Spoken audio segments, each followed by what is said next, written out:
Hello everybody and welcome to the final part of things you need to know about Playpak. This has been it's been a 3-part series, and if you haven't joined us for part 1 or 2, you can catch up on those and you can watch them back by going to the education section in the therapist section of our website. But you'll also receive an email after this, just with links within it for parts 1 and 2. So we hope you find this final part interesting and helpful. It's about moving on to kneeling and crawling positions, and we're still with Nick Mant, who's our children's physiotherapist. He's devised the series and he's been with us for this the whole way through. There's also blog posts that go with the webinar series as well. So Nick is from Flying Start Children's Therapy, which is in Yorkshire here in the UK. So the aims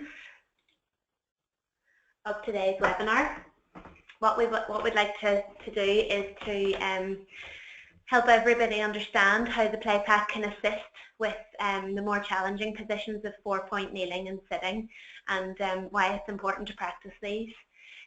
We want to understand that children develop in different ways, but we can still work on the positions that were in parts 1 and 2 to create the best building blocks to succeed in these more difficult positions. And finally, as always, we're keen to answer as many of your questions as we possibly can, so please do type them in to the little chat box that you see on your screen there, and we'll come to them and we'll answer them as best as we possibly can. So with that, I'm going to pass you on to Nick, who's here with me today for the first time. He joined us remotely before, so hello Nick. Hello everybody. So Nick's going to take it from here and go through, and I'll interrupt sort of every now and again with any questions that everybody has. So let's go on ahead. Okay, so before we start today, I would like to mention just that because these are slightly more difficult positions than obviously the laying ones and even sitting, it might be an idea that you speak to your therapist to gain more guidance in using them, because the more challenging you make a position, the more chances that tone will be affected by it. So if your child is high tone, they might actually feed into that and make it worse. So we'll start off with 4-point before going on to kneeling, and then the transition between the two, and we'll look at why we're doing this. So why 4-point, why is it important? It's the first position that you can really start to develop both shoulder and hip stability, so the shoulder girdles and the pelvic girdles, so shoulders and hips get stronger because weight is actually starting to be taken through them, as opposed to the other positions where they're sat.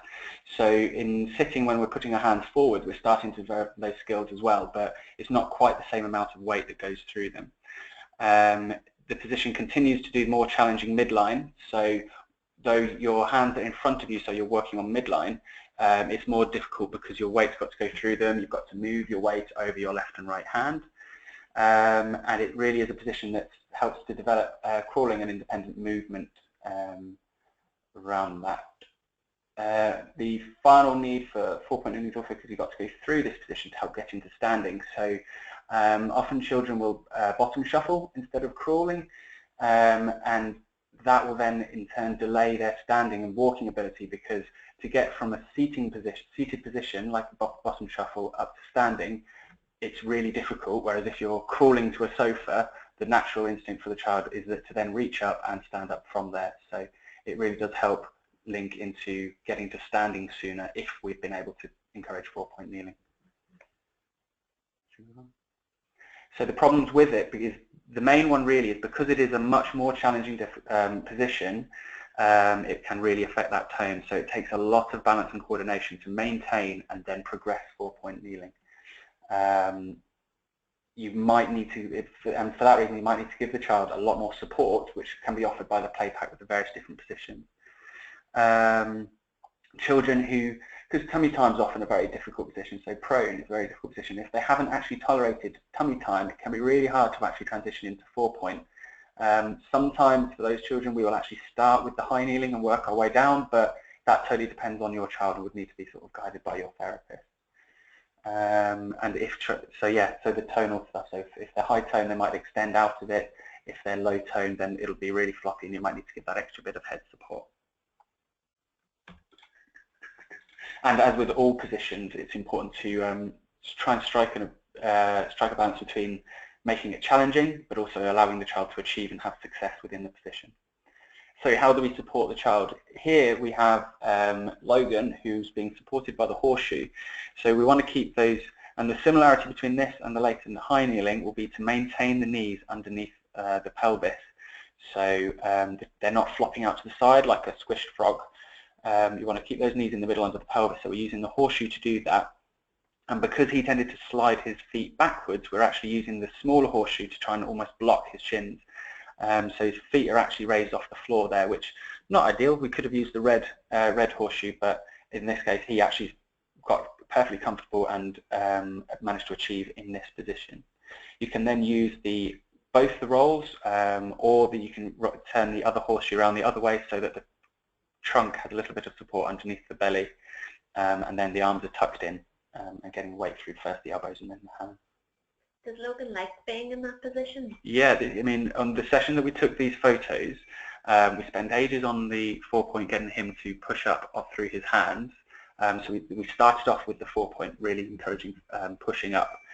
We then managed to put him in, and you'll see later, some high kneeling positions, and it was the first time that he pushed himself up into high kneeling because he'd had that time with his hands down in 4-point. He was a child that didn't like tummy time. He did like tummy time? He didn't. Oh, he didn't? No, he didn't like tummy time, but we got him to like 4-point. Okay. I mean, we did spend some time with him in tummy because Mum's was great and she practiced a lot with that. But yeah, we were more successful with this than just flat prone. And why do you think that was? I have no idea. He happened to some kids don't like it. I mean, he spent a period in the ward in the hospital, and often children there are positioned on their tummy when they sleep, and obviously when they go home they have to sleep on their back. But we often find the kids that have spent time in the unit don't like being on their tummy, and we don't know why. Okay. So yeah, moving on. So what we're trying to work for, so we're trying to work towards equal weight through the arms and the knees. Obviously, if children are leaning their head forwards, it's encouraging more weight to go over their hands. If you're managing to support underneath the shoulders, like we have with Logan here, then it's tilting his bottom back a bit so that it's encouraging weight through the knees.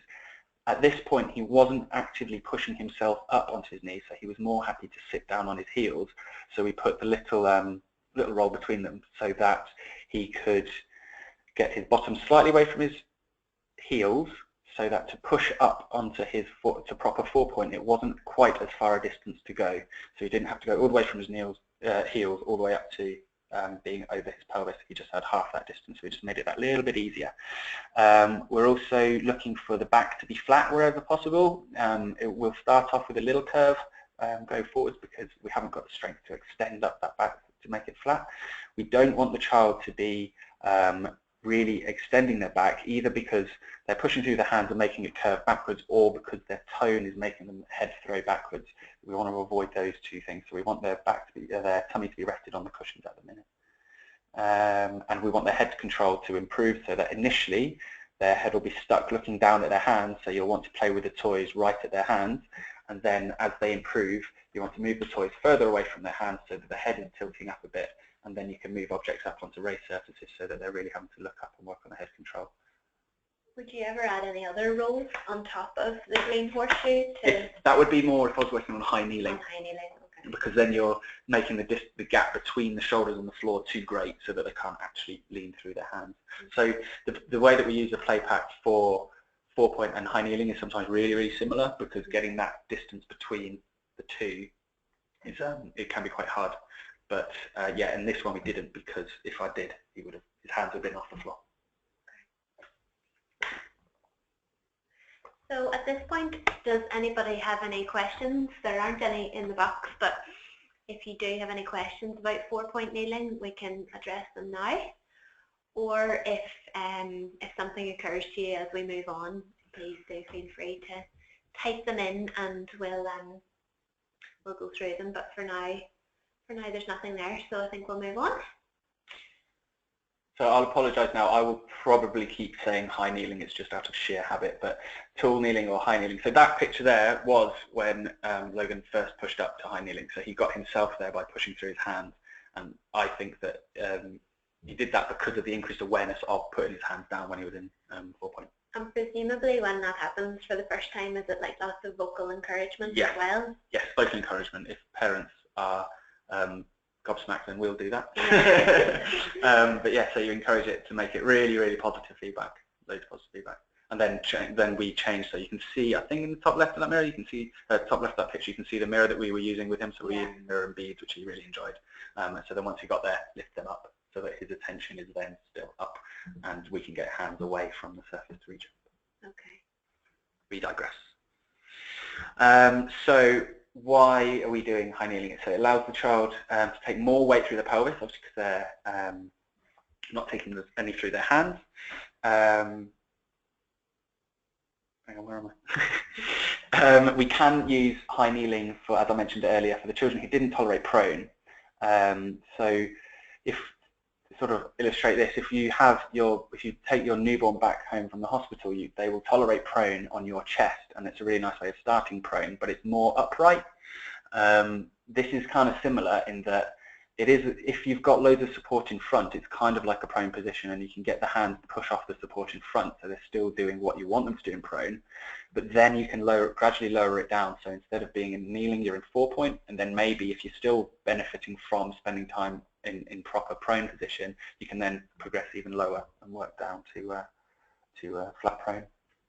Another thing about high kneeling is it's one similar to side sitting that we talked about in previous webinars, is that it's a really good transition position. So if your baby manages to crawl to the sofa and they want to stand up, they need to go through high kneeling. So they'll pull their hands up onto the sofa cushions, they'll get into high kneeling, and then go through, hopefully through half kneeling. So they'll put one foot flat on the floor, push up off it and stand up. So it's a really important transitional position to high kneeling. If we can get children confident enough in it that they're able to walk on their knees, then that's even better, because that's really good at developing core stability. Yeah. So the common difficulties with it is, especially for the children who are low tone or struggle with sitting themselves. So if they haven't got sitting balance, or if they're very, very floppy, they'll often adopt the W sitting, which it would be better if I'd got a picture of it, but the feet would fall out to the side of the bottom and point away from the body, so that the leg shape makes a W. That position is really bad for hip development, and it's also very hard for children to get out of that position once they're in it often, so they'll then end up opting for that position opposed to sitting, but then that limits any kind of mobility and transitions. So yeah, that's one of the main things that we must avoid if we are practicing high kneeling for any sort of period, is to avoid that. So to avoid that, you push their knees and their feet together. So I was using the big red horseshoe on this one, just to keep his knees close together, and you can see how comfortable he is there. If he wants to rest, he can rest back onto the soft roll, but then he can also use both his legs and his arms to push himself up to high kneeling if we've got something to entertain him up there.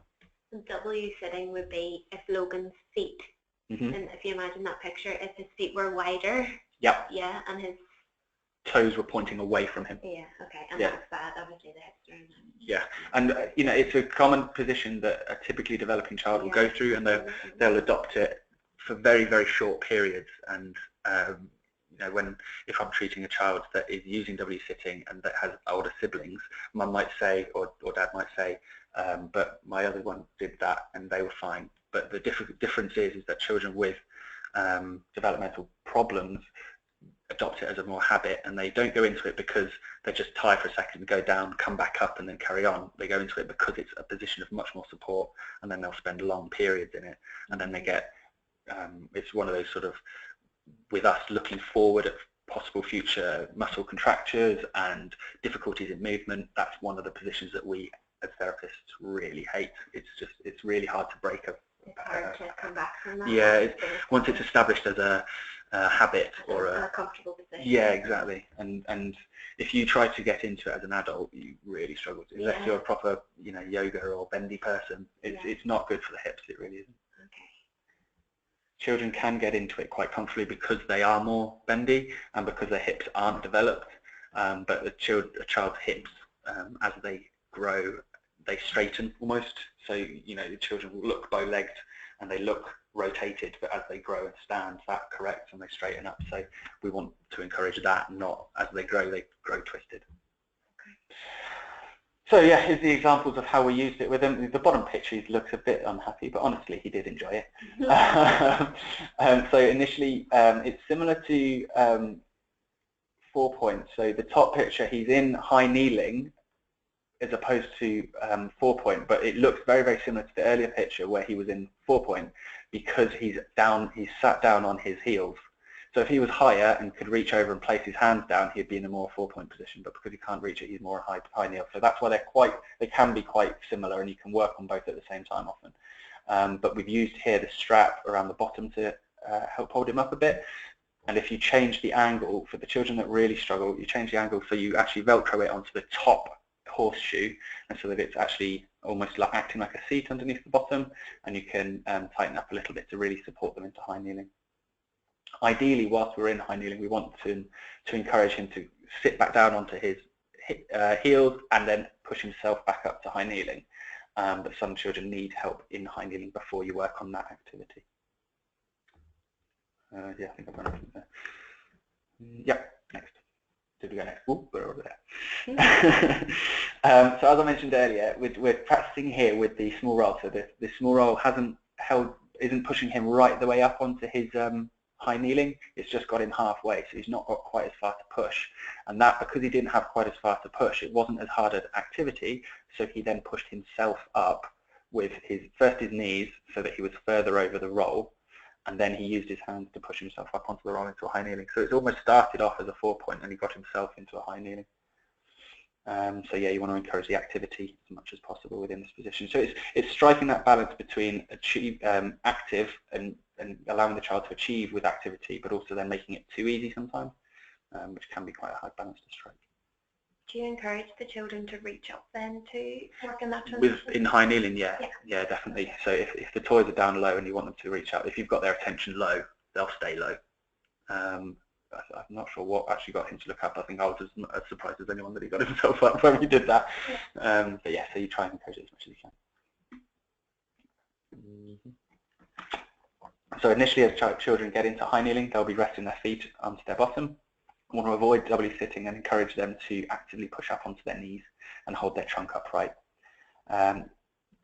Play can start off low, so what I did as well on this one, I don't think I got a picture, but I used I moved him back a little bit and used the strap over the top of the green horseshoe so that it almost acted like a bit of a tray, and then I put toys on there so that he really had his attention up high and he had something to put his hands on.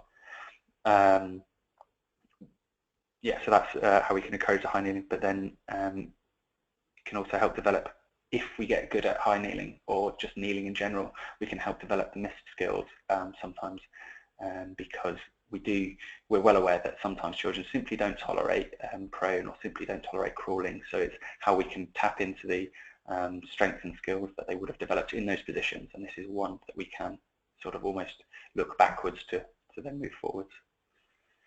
Is there a point at which, you know, if you don't feel like you're achieving in this position, what's the point at which you sort of, what happens then?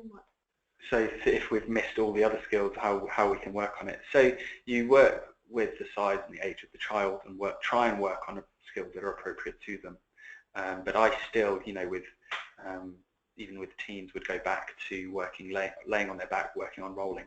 And because that's working their abdominal, so it might not be roll over that I'm working on, it might be reach up to this toy, crossing the midline, things like that. So it's hard to give a definitive point because you would always go and retry and readdress. So if they might not have liked prone to start with, whereas he's fine on his tummy now, you know, and so we gave up for a while. And if it's becoming stressful for the child and the family, give up on it for a bit.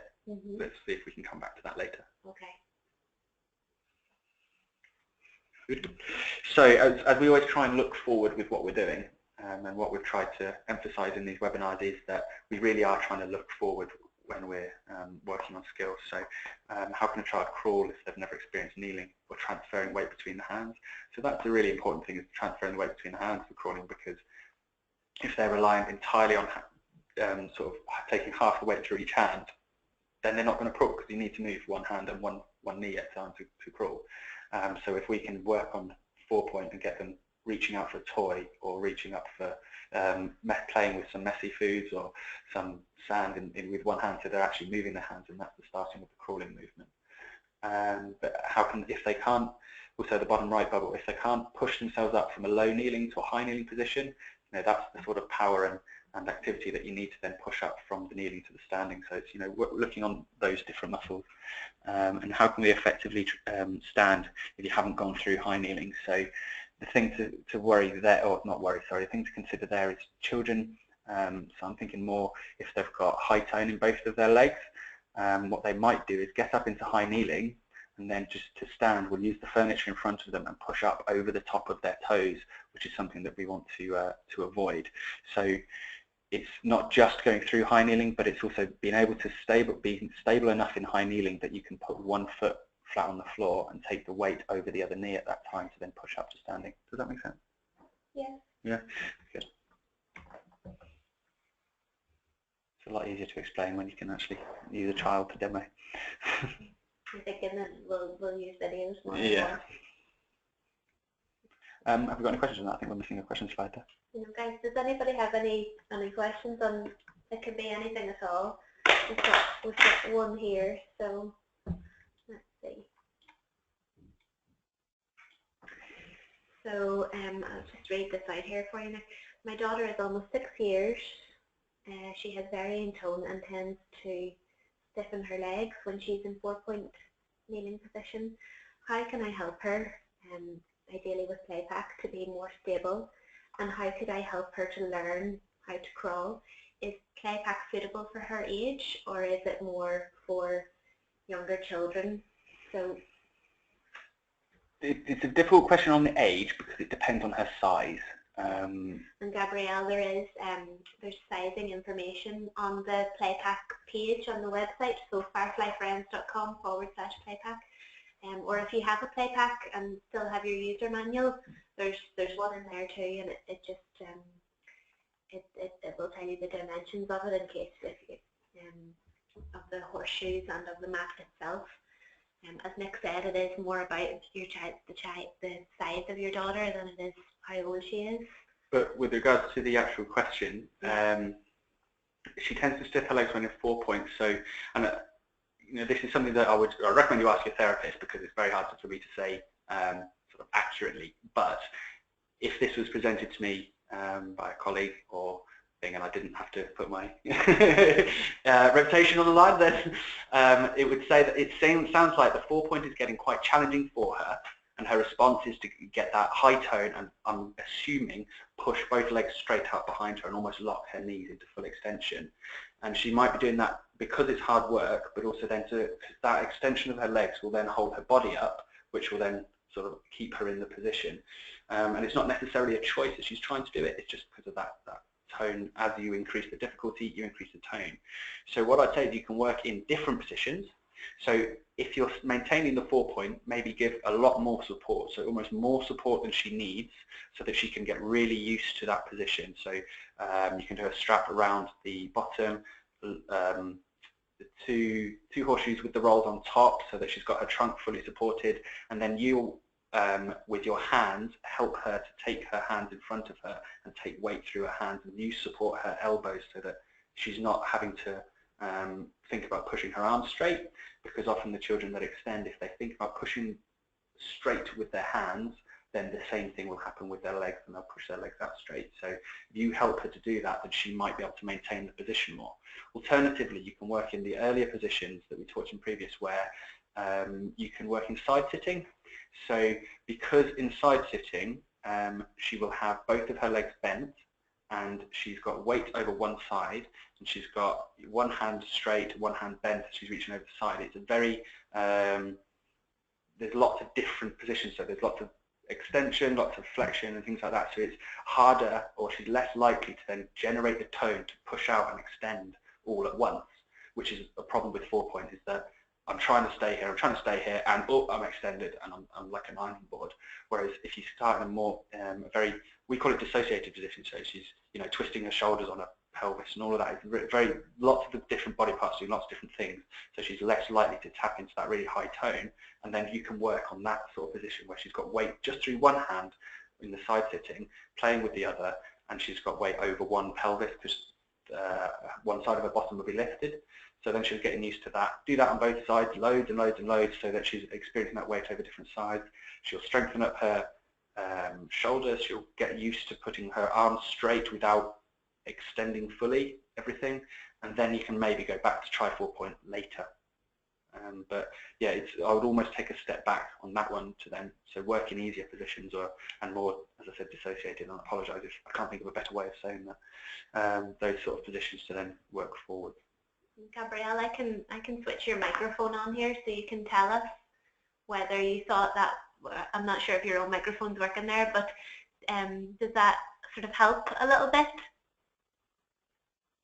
Oh, thank you. You're welcome. That's okay, no problem. I wouldn't want to speak either. It's fine.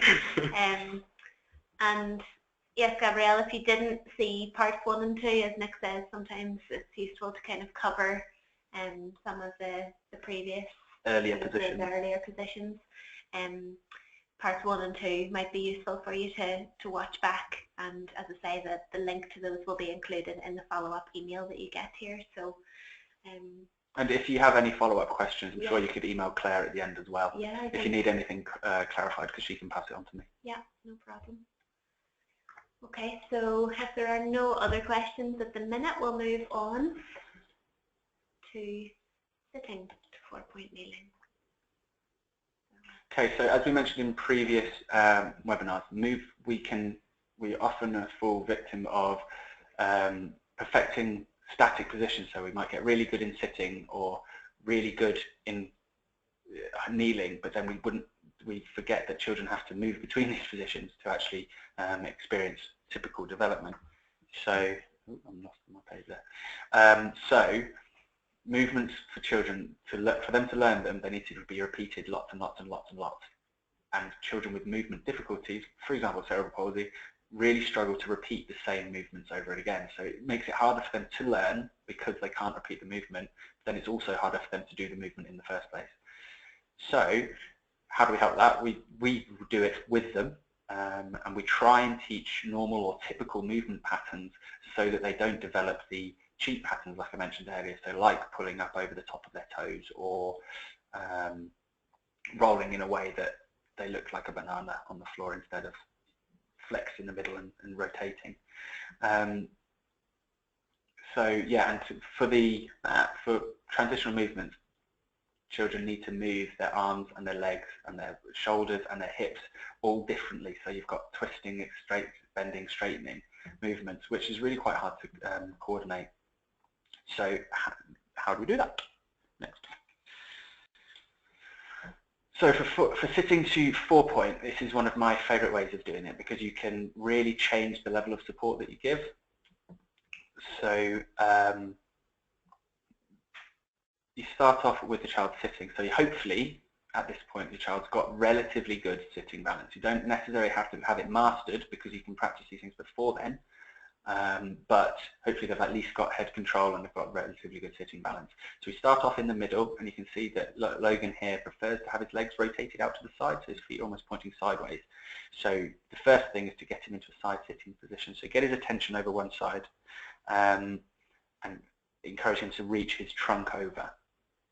From here we're practicing that side sitting that I mentioned earlier, and what's really nice is if you can see on the bottom picture, the right side of my bottom is off the floor there, and I've rotated my legs so that they are towards Logan's left side. You can do that, and then if I was to rock the other way and roll my legs the other way, Logan would go with me and would sit onto the other side of his bottom. So you can almost do row, row, row the boat or anything like that and rock from side to side and get him used to doing that movement pattern. And even that is a good activity and a good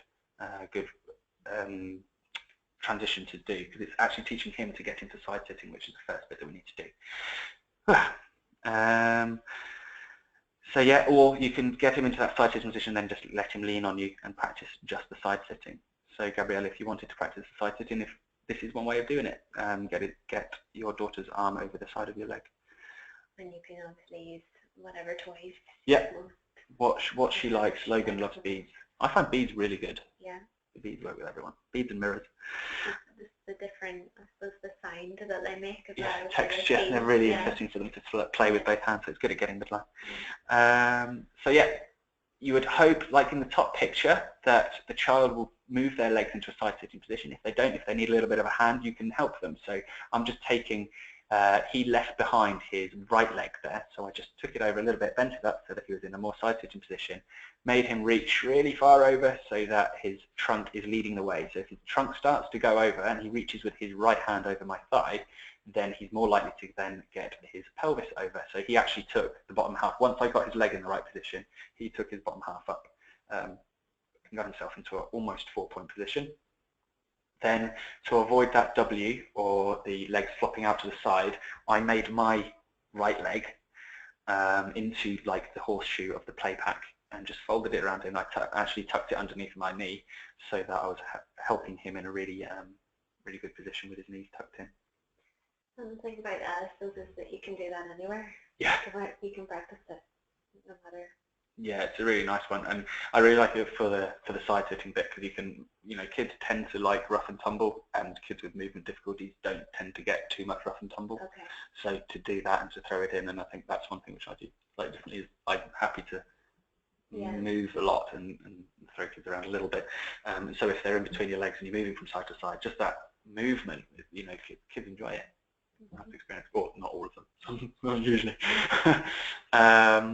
What's the next slide? Yeah, so if we go back one slide again, so another thing that's nice is, and that's similar with the high kneeling and half kneeling. If you're in the if you look at the bottom picture, if I was to lift my left knee there, I could take Logan up into a high kneeling position. So you can then go up and down and up and down. And if he starts finding it too hard work holding his head up there, because it's it's harder to hold your head if it's outside in front of your body instead of above it, I can lift the knee up, give him a lot of support at the bottom, hold him in the high kneeling position, give him loads of support, and then go back down. So you can just go up down. Very nice. Next. So looking forwards, and this is similar to what we were saying with Gabriella, how much easier is it to work on these positions if we've mastered the earlier ones? And sometimes you can't. It does depend on the condition and the level of ability of the child. We do know that you miss bits out, and some things we can't do and some things we can, so it's, although we say how much easier is it to do this if we've practiced the previous positions, we are aware that sometimes you can't, and that's where you need your therapist to work around them. How much harder is it to maintain a sitting position if you don't naturally place our hands forwards to prop? So that's where practicing, even if we haven't got sitting balance or sitting ability, you can practice 4-point if you're given enough support, and it does encourage those hands to come forwards, which then if you go backwards to sitting, or back to sitting, because obviously we're going to sit for a while, it will encourage those hands to come forwards more, and if they're taking their weight left and right when they're in 4-point, it might also encourage their hands to go down to the side to help save themselves.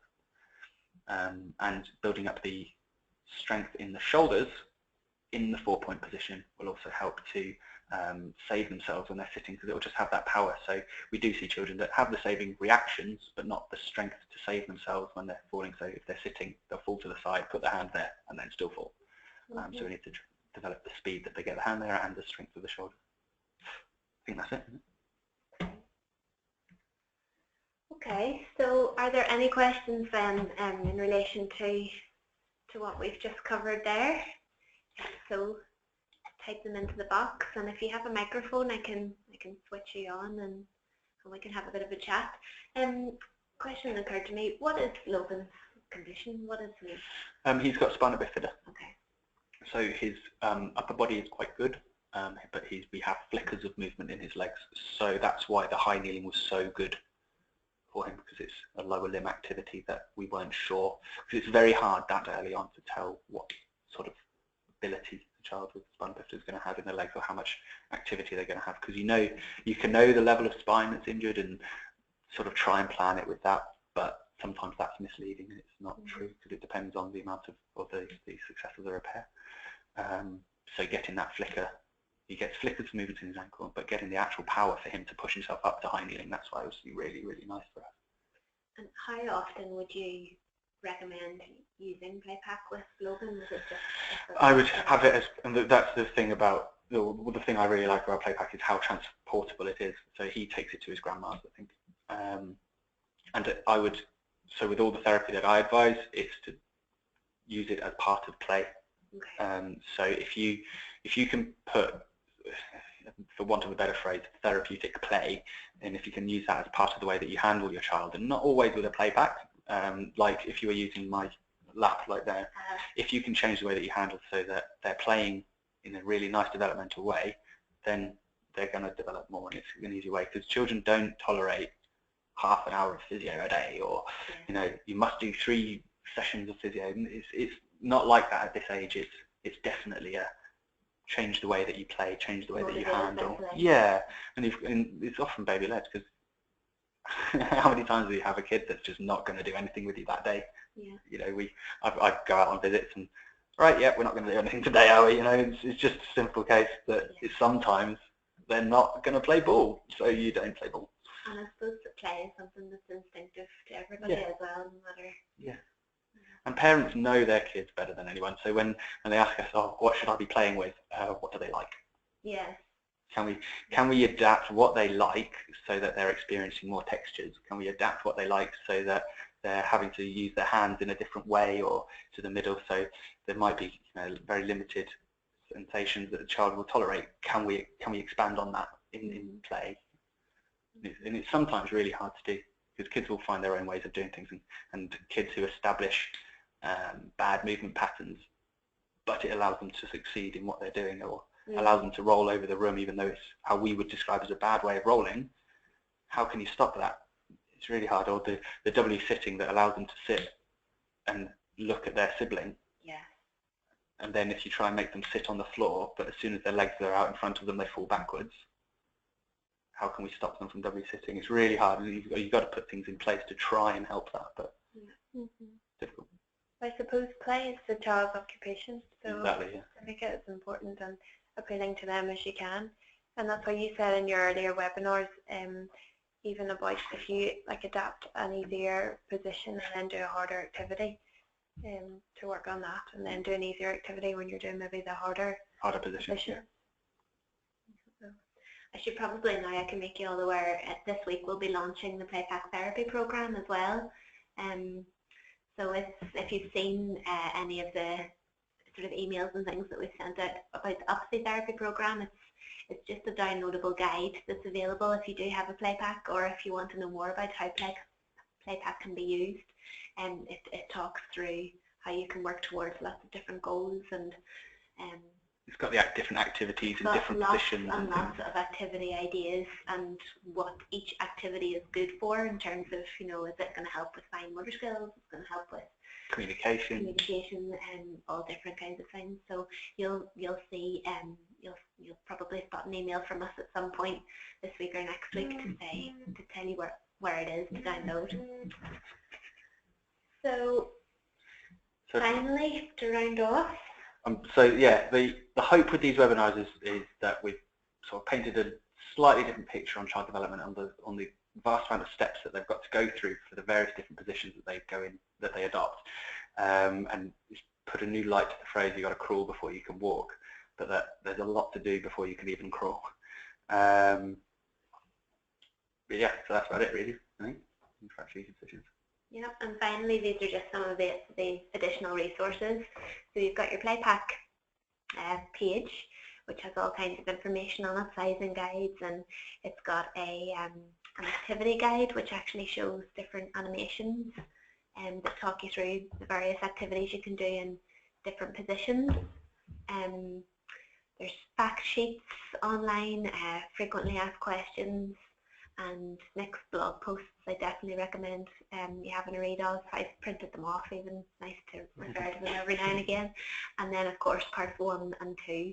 And if you have trouble finding any of that, my contact information will be on the follow-up email that you get, so please feel free to send us an email and ask us any questions that you have about Playpak or about anything that we've discussed, and we'll be happy to come back to you. So there are no final questions, and we've kind of gone over our time a little bit. So sorry. This is Nick and myself, and please do tune in for future webinars, some of which will more than likely be with Nick as well. And we welcome your feedback as well. If you have any tips for us on how we can improve, please let us know. So that's it for now. Bye-bye. Thank you everyone for joining us. Thanks for coming. And bye-bye.